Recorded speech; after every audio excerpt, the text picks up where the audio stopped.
Hello and welcome to the BarHaven podcast. We're super excited for episode 4. This is super exciting. We have a couple of great players. They are players as well. Talkers, interviewees, podcasters. I'm Jack. I'm the coordinator with BarHaven. Hey there, I'm Tyler, and I'm pretty sure I'm the first non-DM here. I am Taya. I am a DM. I've been a DM for about 4 months now. Hey there, all you guys, gals, and non-binary pals. It's yours truly, back by popular demand, and also because I asked, Jack, Brandon. I'm Jib. I'm also here.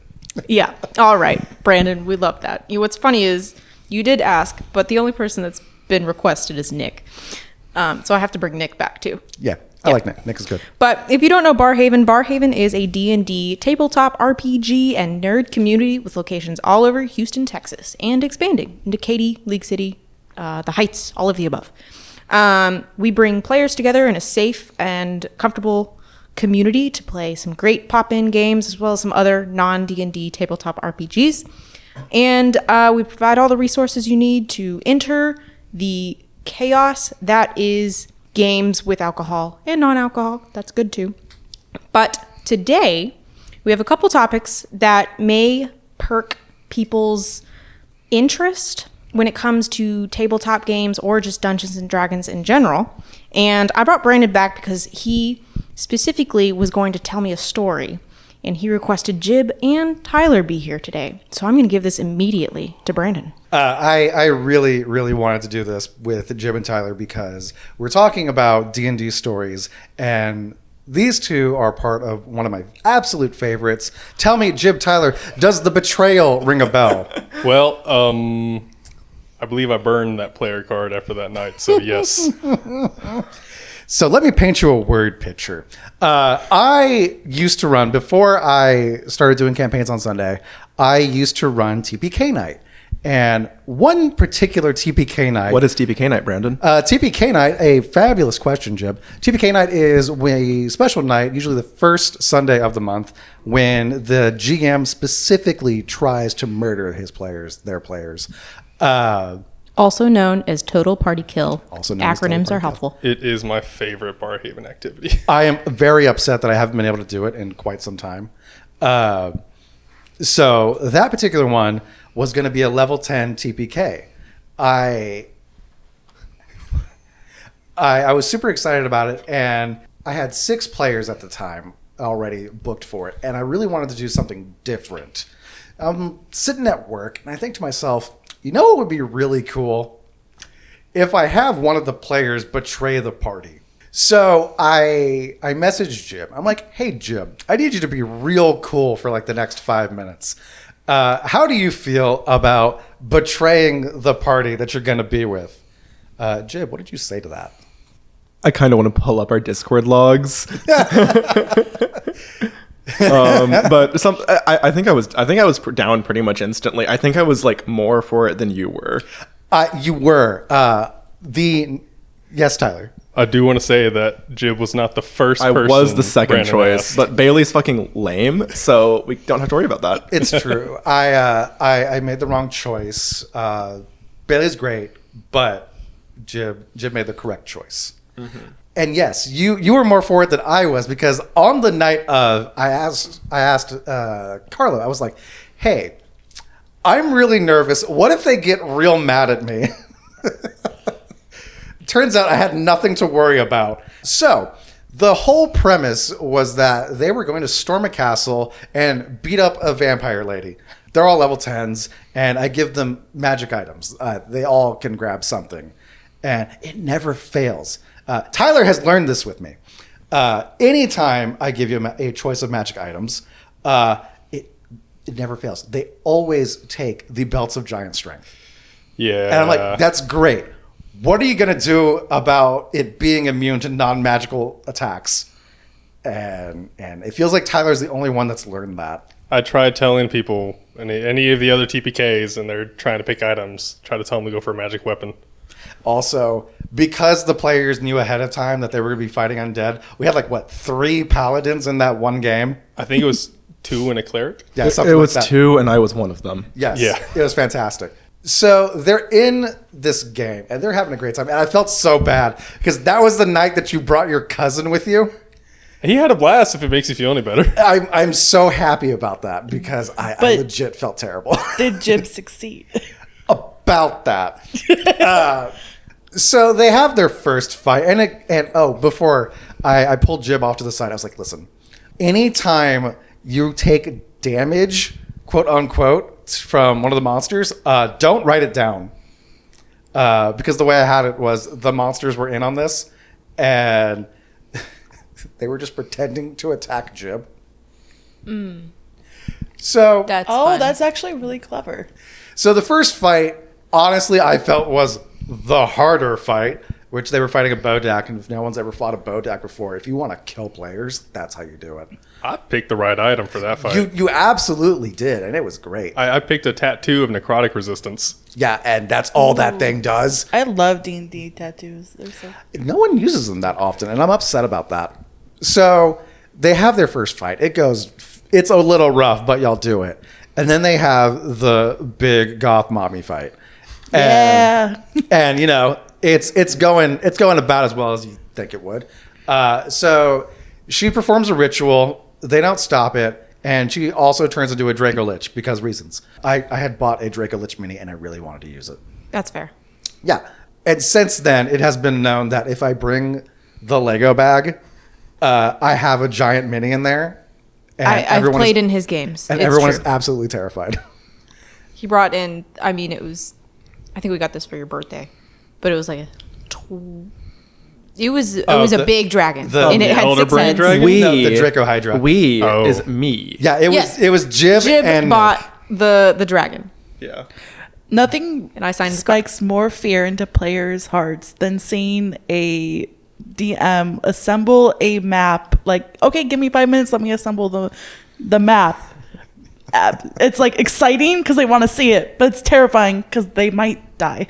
Oh, I told them, okay, go on break while I make the map.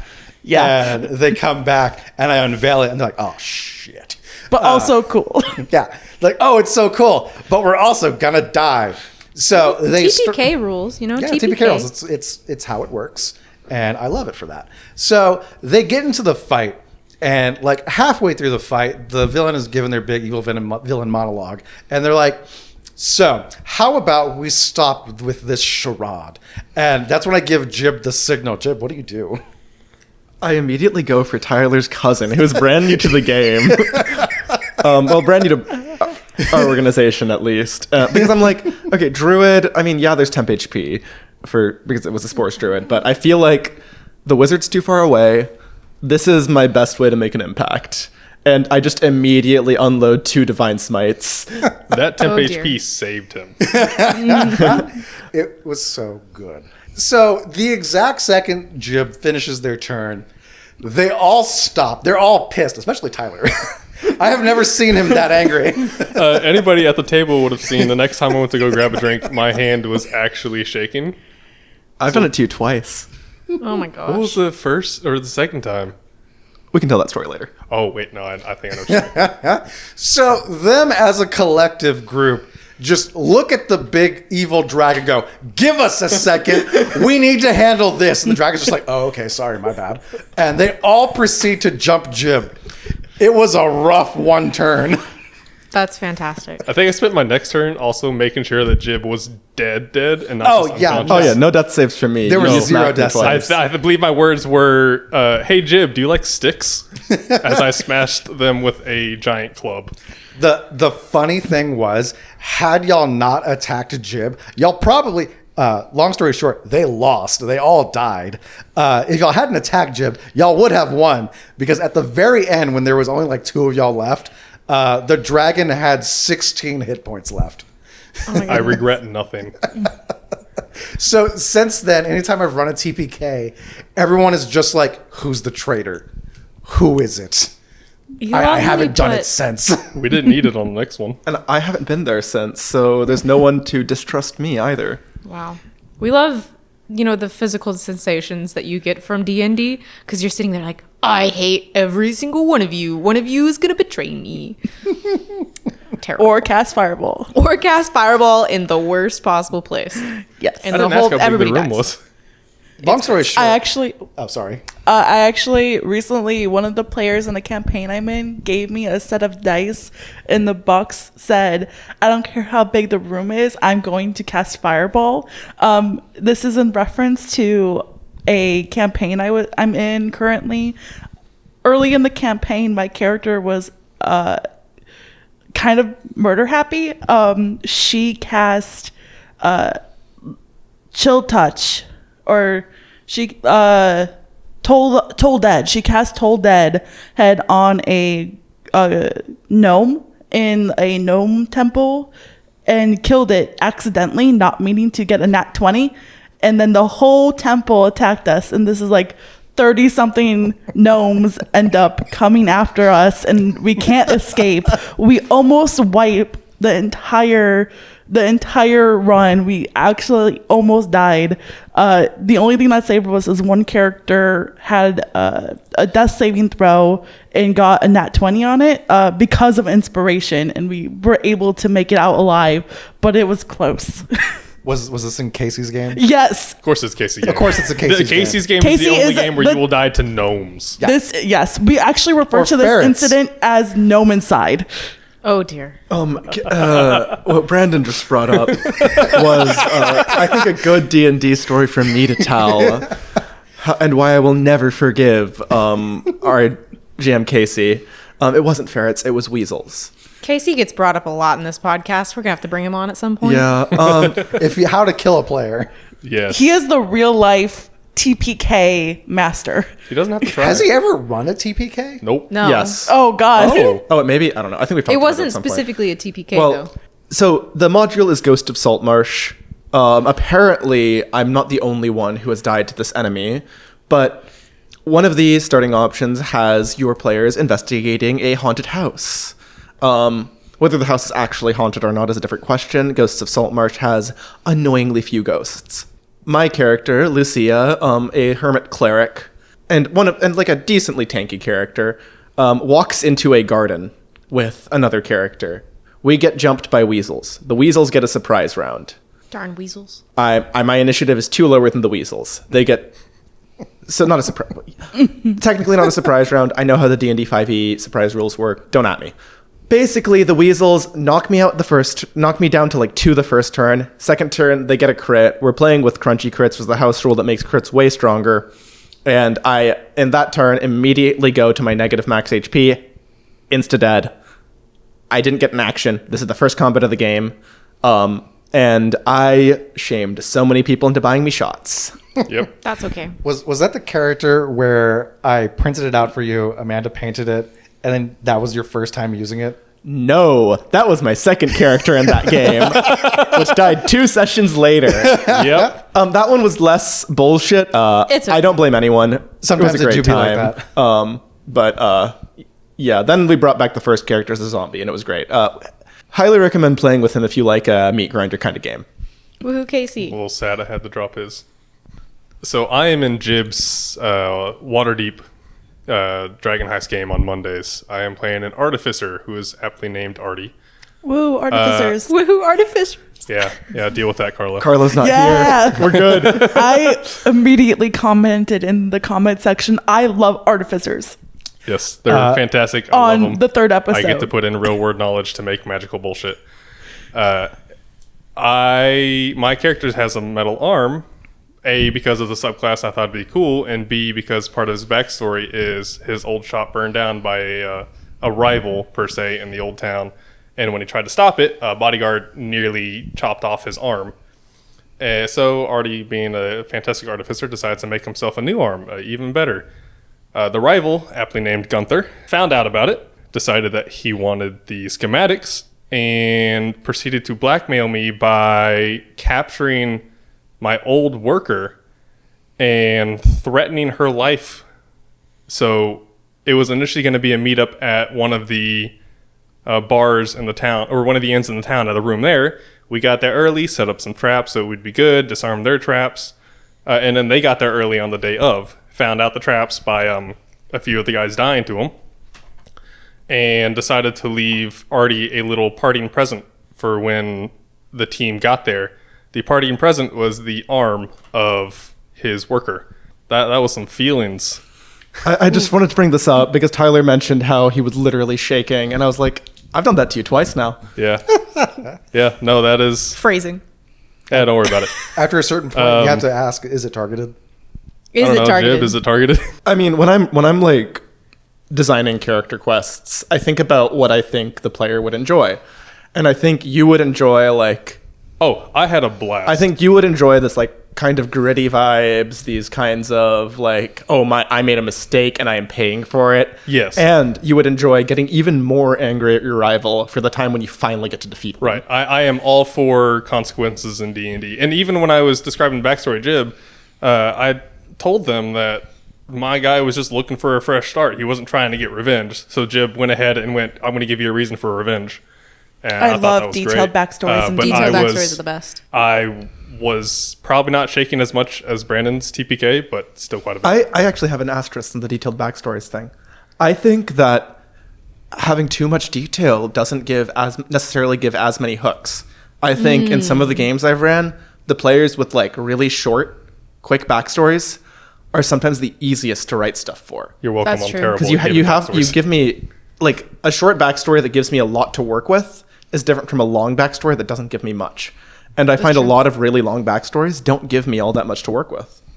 Also, hot take, there should be more consequences in D&D. Yes. Oh, we'll get to There's- 5e in a second, but I was gonna give Taya because I know Taya had a story time. Oh. Taya, what is your story time? As of recent, my character currently runs a business in my campaign with Casey. Is the Dragon Rice BarHaven campaign. She runs the Phandalin Miners Exchange through her family. Recently, the Miners Exchange has been overrun by a beholder. My character got charmed, then kidnapped by the beholder. So all the players through the next session had to save my character. And they succeeded, but the entire business was lost to this beholder in the end. Destroyed. Can't be saved, basically.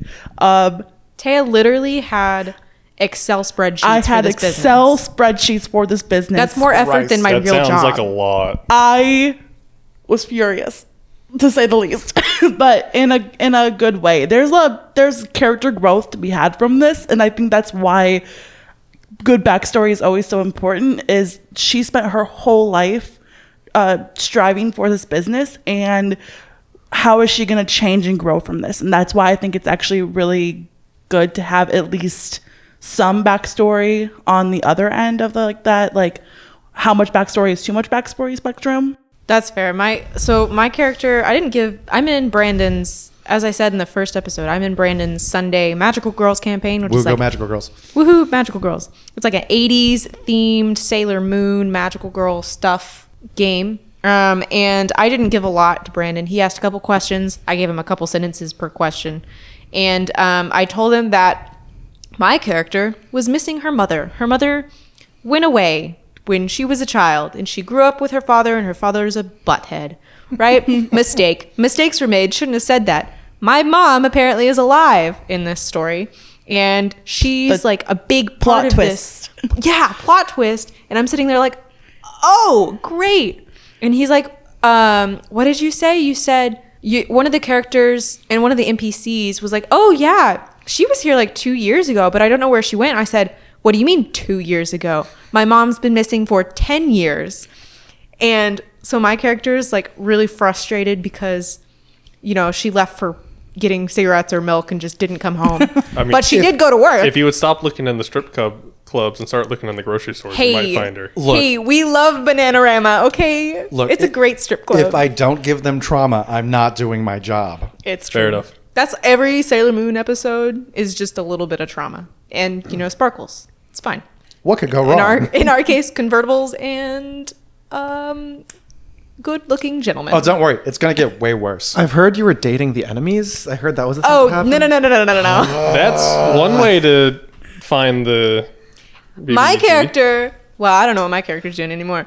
She was going on dates with the strip club owner, but my fellow players, my fellow party members, were indeed going on dates and sleeping over at the enemy's place. So we're all frustrated. I wasn't gonna tell them no because I didn't really have a reason to, but I let them do it, and it has caused infighting. And I'm here for the drama. I'm from the South. I love my tea. It's true. It's sweet, sweet tea. I'm having a great time. All right. Does anybody else have any story times before we get to our lovely sponsor? I don't know. Well, there is that one other TPK night that Tyler was in. The one where everybody decided to be big meatheads. Okay, hold up. I wasn't a meathead. I was still a sorcerer. I was just a stupid sorcerer. So I had lovingly titled this game "Ice to Meet You."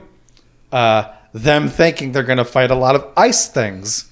I went with a lightning guy. Actually, no, I went with an area control guy.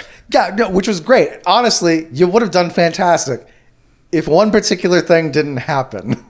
So they're all playing paladins, barbarians, fighters, and then you have Tyler who's playing like the one sorcerer. Turns out there's an ice cream shop that is selling ice cream laced with illithid eggs. Yum. Yeah, it's great. It's Yum, delicious. yum. They refer to it as flavor enhancers. So they're fighting the staff, and one of the staff's head pops open, and there's an intellect devourer, and the entire table's like, oh, we have prepped the wrong characters for this. We all immediately looked at our stats. Out of the 4 people, which I should point out, we had a very good team composition. We had did. a paladin, a monk, a barbarian, and a sorcerer. Except 3 out of the 4 of us put intelligence as our dump stat, and the monk was the only one who had a +1 to intelligence. Oh, dear. It did not go well. I don't know what you're talking about. I had a great time. So they get to the end, and so here's the thing. I had misread something on Mind Flayers. I didn't know that you could stun lock somebody with them until I hit Tyler with one. And there goes their area of effect controller guy. I rolled a natural 1 on initiative, so It was real bad. I felt terrible. Tyler, I think I got like what, 1 turn? 1 or 2, yeah. And I was- I put up the wall of stone, and Yeah. I think I did something else. I You felt, paid for the TPK. Oh, I had a blast. I still felt so bad. So yes, they all went down very, very hard Yes. and fast. Who was it that killed themselves? Was it Sebastian? It was Chris. He's just like, screw it, just offs himself. Yeah. Oh my goodness. Killed Sebastian because he knew that Sebastian's character wouldn't want to become an illithid. Then bashed his brains in yes, and his left brain me. I don't think the illithids actually wanted Jimmy. Oh, Jimmy. Jimmy was a redneck. Because y'all are all level 10. Yeah. It was 2 mind flares and an elder brain. Oh. Which Dragon. no, it was an elder brain first, and then it turned into an elder brain dragon. But I nerfed the elder brain dragon to only have like 100 health, I don't think it mattered. which y'all should have been able to handle. But boy, the dice were not on y'all's side. No. But I learned for the next TPK, I became a cleric and nobody died. Clerics are good. Clerics are my favorite class. Awesome. Love that. All right. Well, I'm actually going to give this over to Jib, and then we're going to switch some topics into what sucks about 5e. But first, I'm going to give this to Jib. Jib. This episode of the BarHaven podcast is brought to you by Calm Healthcare. Founded and run by our very own BarHaven players, Calm is on a mission to make excellent healthcare affordable and accessible for all. With Calm, just sign up and get started talking to Dr. Guzman right away through secure messaging or video calls. For $50 a month, you get diagnosis, treatment, prescriptions, and direct access to a doctor anytime. No more wait lists, appointments, doctor's offices, and hidden fees. As an LGBTQ owned and operated clinic, Calm is proud to provide a safe space to get gender-affirming care. Other services include mental health diagnosis and treatment for conditions including anxiety, depression, ADHD, PTSD, and bipolar disorder. Calm also specializes in medical weight management to help you achieve and maintain a healthy weight. Have other recurring needs or just want the peace of mind of having quick and easy access to a doctor? Reach out to Calm Healthcare and find out how they can help you get the help you need. Check them out at calmhealthcaretexas.com. Use the code BARHAVEN at checkout to get 15% off your subscription. Now back to the episode. Wow. Thank you, Jib. And thank you so much to Calm Healthcare. They've been a fantastic sponsor. If you weren't at our folklore festival, they had a fantastic booth there. They had free dice, they had minis, they had potions that were non-alcoholic, as well as, healthcare without insurance, which is a huge perk. But speaking of perks, or at least the opposite of perks, there are some things wrong with tabletop games, specifically 5th edition Dungeons and Dragons.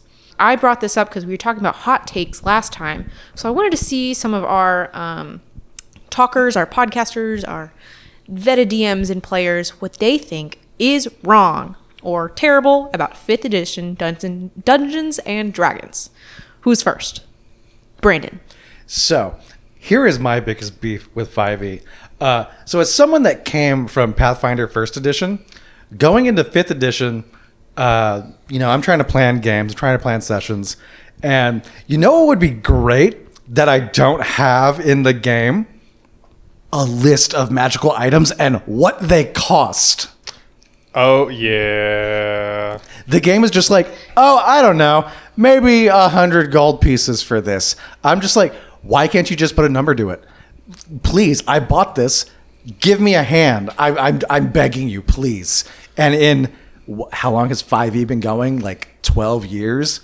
They've yet to put anything out that says what magical items cost. In games I run, I like to keep magic items very rare, but Zenithar's Guide's downtime activity, buying a magic item, does have a way to price magic items, and it's entirely based on rarity. Yeah. And that's stupid because I think, for example, a Belt of Hill Giant Strength is, I don't remember what its rarity is. I can Google it, but I think it's I believe that is rare. and that is 5,000? insane for a rare item compared to a bunch of other rare items. Yeah, no. For Pathfinder 1st edition, they have their entire magic item compendium, and each item has an exact price of what it is. I will say, you don't have to worry about the cost of them if you just steal every magic item. Not everybody does that, Tyler. Why not? Because they're not brave enough. No stealth. Stealth. It's true. Not everybody has a rogue or a bard. Except me. I'm always a rogue or a rogue. Mostly a rogue, yes. actually. You can be non-stealthy stealing. Look, every now The and then. item also has to be in the game for you to be able to steal That's it. true. So if you're really looking for a specific thing, trying to find either a shop that will sell it, or it almost has to be discussed with your DM before. So having access to things in game more would, I think, be really cool, because if you're able to do research during downtime to find or track down a magic item or hunt one down, having a list of prices available would be I think more ideal. It'd be amazing. But we don't have that. 5e feels like they put a lot of the heavy work on the people running the games. Yeah. And That's what I mean. It almost has to be set up by the DM before you get to that point in game. The DM might not have that magic item composed in their notes or anything like that. The DMG reads to me like it wants you to just random magic items to be a random loot thing and nothing else. Yeah. that's honestly why most of the games that I run don't have a magic shop. Just because 9 times out of 10, it's not needed. If they want an item, they're gonna find it out in the world. If you're putting a Gilmore's Glorious Goods in your game is a bad idea, don't do it. You're just begging for it to get robbed, as we have just confirmed from somebody, not naming any names, Tyler. For our listeners, Tyler is smiling from ear to ear with not necessarily a happy grin, but a grin. So yeah, I don't do magic shops, but it still would That's, be I think, nice. another good hot take. I actually was talking to another BarHaven GM, and he mentioned that none of the magic items he puts in game are +1, +2, +3 magic items. There's no need to have just an increase in stats, because all it does is make it to where all the players that need to start increasing their stats and increasing the enemy's stats as well. So all it really is doing is just making everything seem greater in capacity. thoughts about this, because somebody can argue against this. But Taya, I need my 20 AC. If I don't get it, I'm going to rage. But that's just it. Like, I think that if you were to limit the magic items that do this in game, all it does is actually make it to where you have to work harder to get these items. If your DM is aware that your goal is to be as strong as you can possibly be, that should be like a character goal, and you have to like go through like character growth to achieve that 20 AC. Or it just takes more levels to get to that point. This is definitely like a hot take, so I wouldn't say that this is something that a lot of people would agree with, but it is definitely, I think, if you're just increasing numbers, it just becomes a numbers game at that point. I mean, Do you have like a preferred other tabletop game that does that, like just regularly? No? Okay, that's fine. Sorry, that was me trying to I appreciate you add trying to go topics. for a transition, but Yeah, that's fine. you did great. There's so many different magic items out there at this point that I think that your DM probably could just go with a magic item that doesn't give the flat out stat and just gives like this cool little effect. The And effects, it's the same thing. It still strengthens them without just the, oh, now everybody else has to get a +1 somewhere. Yeah. Well, Giving more magic items that give effects versus just an increase in, like, oh, instead of a 19, now you're a 20. So you can just do everything that you're already doing just a little bit better. yeah, see, because my favorite thing to do as far as magic items go is 9 times out of 10, I will make a magic item and I'll just hand it out to the players. Or if it's a special game, because every now and then BarHaven will run games and DMs will give out custom magic items that player can use in different BarHaven games. Like Tyler, I think you have my Ring of Pie. Yes, and I still have at least, how many uses did I start with? It gets 3 uses. I have at a least day. 1 use left.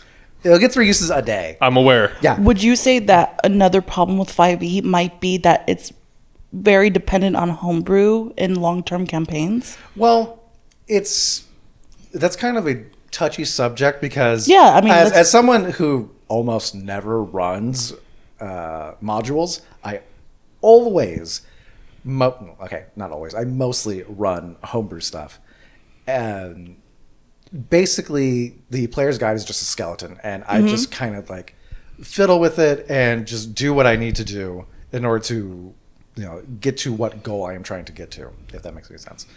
Even the book says it's a suggestion. The whole player's handbook says, hey, these aren't technically rules. These are just guidelines that you should go by, which I feel is kind of a cop-out. I would I agree. need structure. You are playing make-believe. You are, but if you're creating a book to be a guide, you need to make the book an efficient guide. Like, yes, there's always room for people to invent and be creative, but I think that efficiency is key when you're writing an entire thing that's been around for 12 years and hasn't, like, the player's handbook itself hasn't gone through an updated version, as far as I know, in itself. Well, that's why they're trying to do, what is it, D&D 1? I think it's Unearth and Arcana. One D&D. One Unearthed D&D. Arcana is playtest content. Yeah. Oh, okay. Yeah, they're trying to do 1 D&D, and they're trying real hard to get that off the ground to mixed success. I like what they're doing with their weapons, at least. The thing about I like the idea of weapon mastery, or what was that? I don't remember what it was directly called. One of the things that 5e did really well is they made it a lot more accessible than a lot of previous editions of D&D. Oh, absolutely. Like, we're talking about the comparison with Pathfinder, right? Pathfinder, leveling up and character creation is significantly harder. There's a lot more things you have to take into account. You put points directly into certain skills. Correct me if I'm wrong, Brandon. No, 1,000% correct. And 5e plus Critical Role and all these other like big pop culture D&D podcasts, etc., really skyrocketed D&D. And in my opinion, it's going to be really hard for Wizards to get people to change the system they're playing. And honestly, as a easy to get into, semi-crunchy, just a little bit crunchy fantasy role-playing system, I think 5e does a great job. The comparison with other systems is, to me, a lot of the time, like, if I want to run a more role-play focused, messy, fail-forward kind of game, I'll use Powered by the Apocalypse system. If I want to run like a really, really crunchy game where it's all about building characters, play Pathfinder, etc. I don't know about Pathfinder 2. I don't know how Pathfinder 2 works. I have yet to play Pathfinder 2nd Edition. It seems weird, but like I said, I came from Pathfinder first edition. And honestly, I love 5e. It's very accessible. It's very easy to teach new players. And this is probably the most fun I've had running TTRPGs. So yeah, like gripes aside, I still love it. I also love 5th I mean, edition. I think we all are a little biased. We Yeah. all are GMs and love 5th edition. And Tyler. I would say I should point out I have only been playing D&D for a little over a year, so my opinion does not hold as much of theirs. So No, actually, I've only been playing for a little over a year too. I started in like August of 2022. yeah, 2020. that was January of 23. So Yeah. Tyler, just do better. Yeah. I just I add already be do. better. I already am. When's the first Tyler home one shot? When's Yeah. Tyler gonna run a game? Yeah, When Tyler has time. Okay, so never. Got That it. sounds like an excuse. Look, my schedule's freeing up, and I don't know. We'll get there. We are Yeah, eventually. at some point. That sounds like a skill issue. I'll just make sure to kill off only you, Brandon. That's honestly valid. If you don't know, BarHaven has this one thing where we have a lot of Chris's and a lot of Nicks and a lot of. What was the other one? Mostly Chris's. Yeah. and Nicks. There's so many I Chris's. mentioned Bread Yeah. Chris earlier, and that is because he bakes amazing bread. And Casey Yeah. is technically partially a Chris. Partially a so Chris. we call He, him he Casey. doesn't count. But we were gonna have a Chris versus Nick game where it's just 5 Chris's against 5 Nicks. Can I run that? No, Battle we of were the- gonna have Casey Battle of the run Chris's? the Casey was going to run the Nick game, and Nick was going to run the Chris's game. How And many? then- Do we have enough Nicks? I only know 2. We have like 4. I thought I you only meant know like two. as a PvP. I know 3. I think it was going to be a PvP. I would love to run a But- Nick versus Chris PvP. I've met Yeah. in the last like 3 weeks. I've met like 4 new Chris's though. Yeah, They're there's a lot of multiplying. them. We'll give the Nicks more magic items. Yeah, we'll give them the +1 dagger. Yeah. There will never be another Taya. That's true. That's true. We had a Taya Tyler. is a unique Joke. name. I think I scared away the Yeah, other you Tyler. say that, and one's going to show up next week. That'd Yeah. be amazing. Anyways, we're kind of rambling. What's up next? Oh, I was going to say preferred alternate tabletop games. So we have, BarHaven doesn't just do Dungeons and Dragons. We have a lot of vetted game masters or game hosts who do things like Monsters of the Week, mass campaigns. We have I think Curse of Strahd isn't technically D&D. Curse of Strahd is It is. It's 5th It edition is? D&D. Oh, okay. Nick is running Frosthaven. Frosthaven. Which isn't even like a tabletop RPG. It's a board game. Yeah, it's a board game. Is But that still going on? it's Yeah. still Yeah. going on. Oh, wow. Well, it's like it's both. But I mean, hey Brandon, how do you feel about Powered by the Apocalypse tabletop RPGs? Boy, howdy. Let me tell you how I feel about Powered by the Apocalypse. I love it. I'm pretty sure most of us are going to say, oh, we love Monster of the Week. It's a good. I've It's played pretty it a fun. couple times. It's pretty good. I was in Jib's Monster of the Week game, and it was absolutely delightful. Shout out to Jib for being a good GM. God, I'm so great. Jib, give us a quick definition of what Monsters of the Week is. Have you watched Supernatural or Buffy I- the Vampire Slayer Or Scooby-Doo. or Scooby Doo? Well, less Scooby Doo because the monsters are real in this one. How dare you? But Monster of the Week, it's a Powered by the Apocalypse game. Powered by the Apocalypse is a game system that was created by Apocalypse World way back when, which was a post-apocalyptic tabletop RPG. The gimmick is every roll is 2d6. If you roll, you have 2d6 plus a stat. Your stats max out at +3, but most of the time they can only get to +2. You roll 2d6, add your stat. Below a 7 is a failure. A 7 to 9 is a partial success, which means you get what you want, but... There's one drawback. And a 10 plus is a full success. And when you run that game when you run games like that in a very role light way, not rules light, but less rolls, I think it creates for a really, really fun storytelling experience where you get to fail forward. You get to do a lot of really fun improv with your players. That's what I like in like tabletop games is like the failing forward and having to adapt and role play out the scenario. I think it's such the necessary part of a good game. Also, if you fail a roll, you get experience for it, That which too. is fantastic. That's true in Monsters of the Week, but not necessarily in every every Powered by the Apocalypse game. We have people at BarHaven have run Monster of the Week. I ran a whole campaign in it. I ran the first non-D&D BarHaven campaign. It's true. I'm a trendsetter. Brandon has run Masks, which is a superhero-based Powered by the Apocalypse game. Yeah, if you love Teen Titans Young Justice, it's pretty good, but with more trauma. Yes. Is this your game, or does the book require more trauma? I'll be real with you. It's kind of both. Okay, well, if you're ever interested in any of those tabletop RPGs or any other kind of nerd culture, and stay tuned, we are talking as owners of BarHaven, possibly getting into nerd weekend trips, kind of like a pay for a weekend. We'll provide you with a whole itinerary, a party bus, and we'll drive you to go get barbecue kind of thing. Oh, Carlos wanted a party bus so badly. Carlo wants the party bus so badly. Feels like a bad idea. If you ever want to get involved, I definitely recommend joining our Discord. Our website is always updated. All of our social media has our weekly meetups, events. Our calendar has all of our big events everywhere we are. Every single week we have, I think, 9 partner venues across Houston right now and growing. Very excited. But definitely check in on that Discord, get involved with the community. Otherwise, keep listening to our podcast.